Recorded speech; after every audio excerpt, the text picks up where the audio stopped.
देखिए, भारतीय जनता पार्टी एक राम को लाने का क्रेडिट लेना चाह रही है और बाकी सभी राजनीतिक पार्टियां उसी एक राम के पीछे भाग रहे हैं।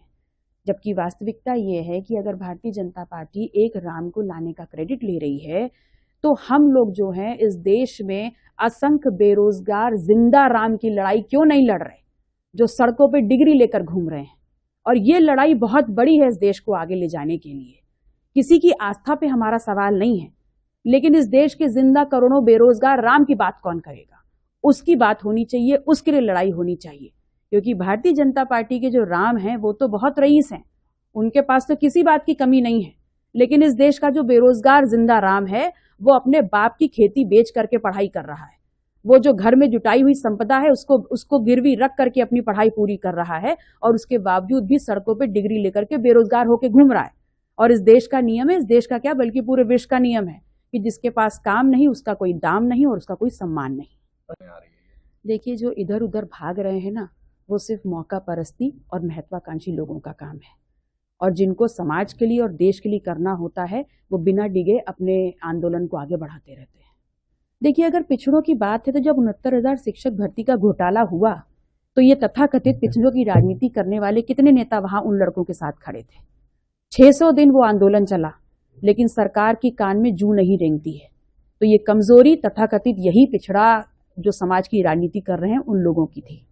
जब यूपी पुलिस का पर्चा लीक हो जाता है तो वहां पर वो जो लड़के आंदोलन कर रहे थे, जो लड़कियां आंदोलन कर रही थी, वो पिछड़े दलित समाज की लड़कियां ही लड़के थे।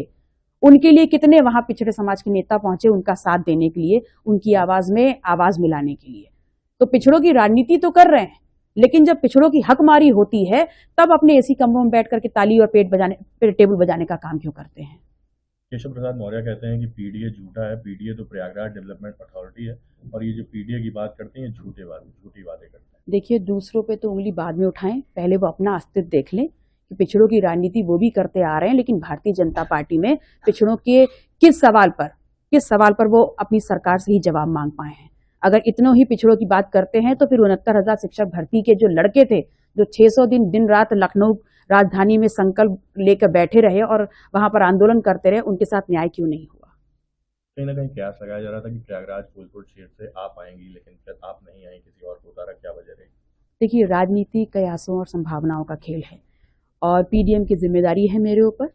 और ऐसे में जो भी नेतृत्व डिसाइड करेगा वो एक कार्यकर्ता होने के नाते हम उसको स्वीकार करेंगे और आगे बढ़ेंगे।